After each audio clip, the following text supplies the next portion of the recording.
Hi there, welcome to day 19 of CPR, the COVID physics response. And today's episode is brought to you by an uppercase G. And why that is will become very apparent in just a little while. Today what we're going to take a look at, as you can see, Newton's Law of Universal Gravitation. And the popular belief is that Newton came up with this when he was sitting underneath an apple tree and an apple dropped off the tree and bonged him on the head. Now, it just so happens that tucked away deep in the archives of the University of Oxford's library, there is some rare video footage of this very event.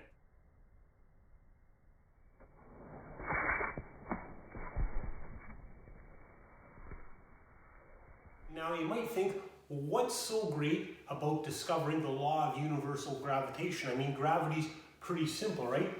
You drop something and it falls.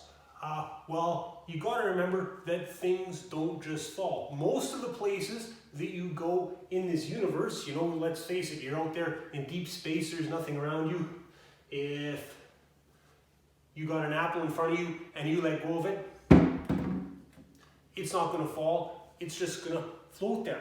And Newton was the first person, I guess, to realize this. To realize that, well, things don't just fall, but the earth is actually pulling them down. And he also realized that this force of gravity extends from the earth all the way to the moon, and it supplies the centripetal force that keeps the moon in orbit around the earth. He also realized that the sun has a force of gravity that extends out towards all the planets and exerts a centripetal force on the planets that keep them orbiting around the sun. And it was actually pretty simple mathematics. He took Kepler's third law, you know, r cubed over t squared is equal to k. He took his own second law, F equals ma. He took the idea that centripetal acceleration is equal to a equals v squared over r, took all those equations, combined them together, and it doesn't take advanced calculus or anything. It's basically just a little bit of algebra. It's a lot of algebra, probably about a page's worth, but he took all those equations, put them all together, and he came up with Newton's Law of Universal Gravitation. And here's how Newton's Law of Universal Gravitation works. Here's what it says. It says that if you have two masses, M1 and M2, and they're separated by a distance of r, and r is their center to center separation, each mass is going to feel a force, a gravitational attraction towards the other. This mass is going to pull this one towards it with a force of Fg. This mass is going to pull the other ones towards it with an equal and opposite force, negative Fg. You know, it's his third law in action. For every action force, there's an equal and opposite reaction force. If this one exerts a certain force on this one's going to exert the same force, but opposite in direction back on this one. Okay? And Newton realized that the magnitude of these forces can be calculated like this. Capital G M1 M2 over r squared. Okay? Well, we know what M1 and M2 are. They're the masses. We know that r is the center of separation. What's G? Well, G is simply a constant. And the weird thing was when Newton came up with this, he knew the law looked like this, but he had no idea what the constant was. It was a fair bit of time later where someone did some experiments. We'll talk about those later on, and someone actually determined that this constant, okay, and I should tell you it's called the gravitational constant, that this gravitational constant, it is equal to 6.67 times 10 to the minus 11 meters cubed per kilogram second squared. Okay, those are some really weird units, and we'll talk about those in just a sec. All right, so we know that big G, the gravitational constant, is equal to 6.7 times 10 to the minus 11 meters cubed per kilogram second squared. The question is, how do these units come about and what good do they do us? Okay. Well, think about it for a second. Hit pause and see if you can come up for a way that we could prove that G does indeed have these units. And I think you'll agree that if we take our basic equation, Newton's law of universal gravitation, the force of gravity between two things is equal to G times M1 times M2 over R squared. If we take this equation and we solve it for G, we can figure out what units of G are. So let's do that. If we're going to get G over on one side by itself and everything else over to the other side, the R squared is going to go over beside the F and go upstairs. The two M's are going to go over beside the F and go downstairs. And there you can see, units of G are going to be units of force, which are newtons, times units of R squared. Now R is just a distance, so that's going to be meters squared. And then in the bottom we got units of mass times units of mass. Kilograms times kilograms is kilograms squared. Now you'll notice that there's newtons down here, there's no newtons up there. So what can we do with those newtons? How can we get rid of the newtons? Well, remember what a newton is. Okay? A newton is the force needed to accelerate 1 kilogram at 1 meter per second squared. So let's substitute that in for a newton. Okay? A newton is the force needed to accelerate 1 kilogram at 1 meter per second squared. There's a newton, a kilogram meter per second squared. And you're taking this newton and you're multiplying it, well, as you can see, by meters squared over kilograms squared. So you're taking this newton and you're multiplying it by meters squared over kilograms squared.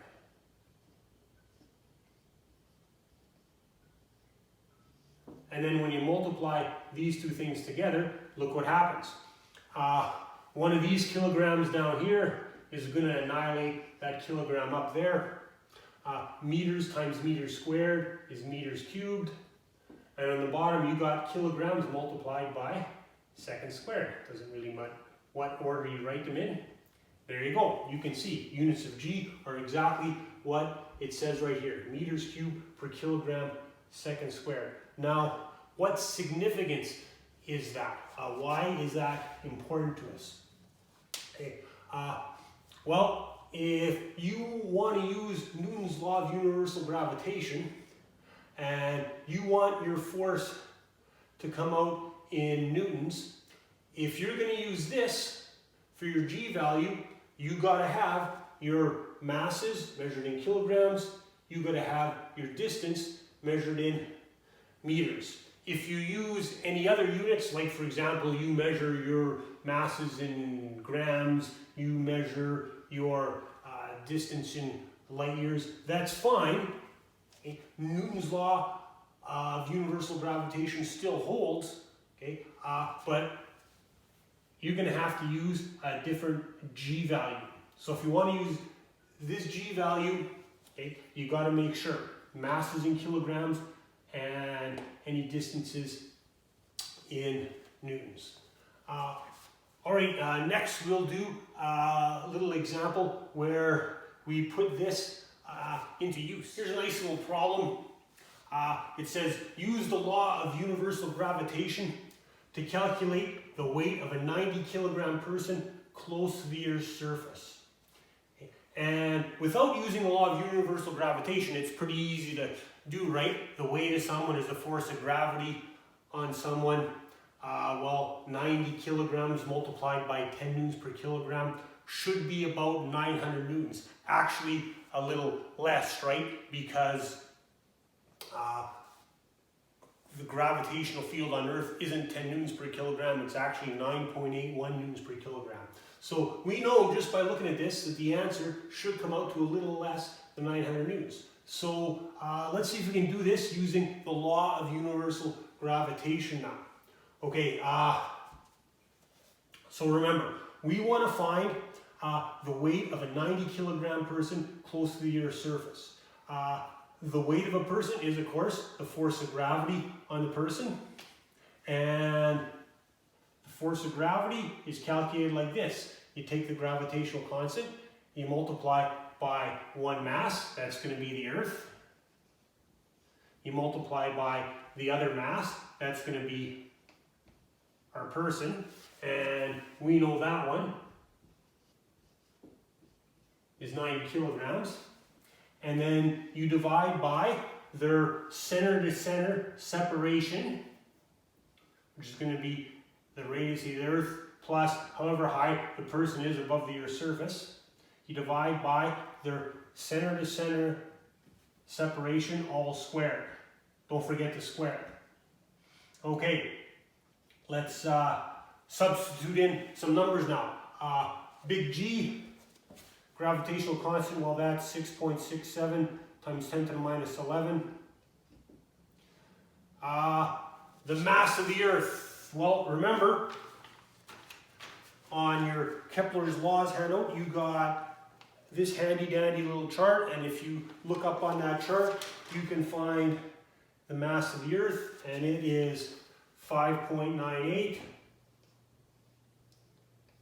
times, whoops, we're going to have to take a bite out of our Earth here, 5.98 times 10 to the 24th kilograms. Okay. You might say, well, how do you know the mass of the Earth? Okay.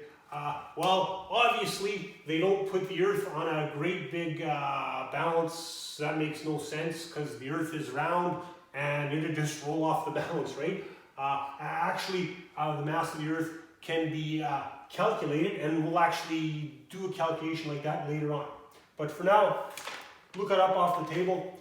There you go, the mass of the Earth. And we also need the mass of the person. That's given as 90 kilograms. Okay, the radius of the Earth. Okay, again, look on this little chart in with the Kepler's laws handout, and what do we got here? Radius of object for Earth, it is 5.98 times 10 to the 6 meters. Now, how about this height? How high is the person above the surface of the Earth? Well, there's a key word as far as that is concerned. Remember, this person is close to the Earth. So we can assume that this person is so close to the Earth that this distance is insignificant to this distance. Let's face it, even if you're 100 meters up, that distance is going to be way, way less than the radius of the Earth. So this h, since you're close to the Earth, it's basically 0. So on the bottom, all we have here is the radius of the Earth. There it is. Don't forget to square it. You grind these numbers through your calculator, and you get, I believe, 882 newtons, which is perfect, a little bit less than 900 newtons. So, if you're a 90 kilogram person, the Earth is pulling you down with a force of 882 newtons. You also have to remember that you're pulling up on the Earth with a force of 882 newtons, which begs the question, if I jump up, okay, I accelerate down towards the Earth, that's obvious, that's what the force of gravity does, it accelerates things down toward the Earth, but if I jump up, how come the Earth doesn't accelerate up and rush towards me? And of course, I'm sure you realize that, well, the mass of the Earth is huge. This 882 newtons here, it's small potatoes as far as the mass of the Earth is concerned. So yeah, when I jump up, the Earth is theoretically accelerating up towards me, but it's accelerating up at such a slow rate that I don't have to worry about it. Okay. I'll tell you what is it about the force of gravity, okay, or I should say the law of universal gravitation,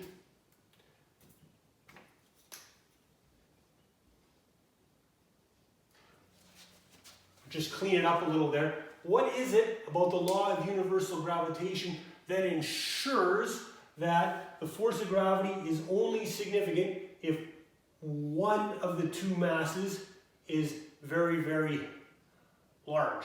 I mean, let's face it, take the textbook that you despise the most, okay? Like here I have my statistics book from university. Couldn't stand statistics, to be perfectly honest, okay?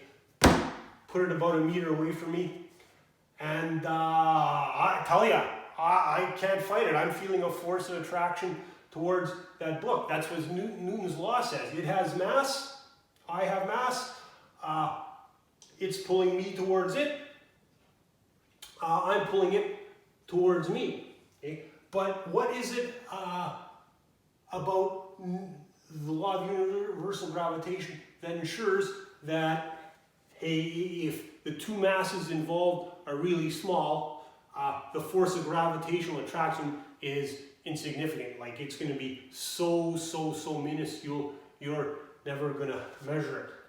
What is it about the law of universal gravitation that ensures that? Okay. And of course, well, it's this, it's big G, right? Big G is a really small number. It's equal to 6.67 times 10 to the minus 11 meters cubed per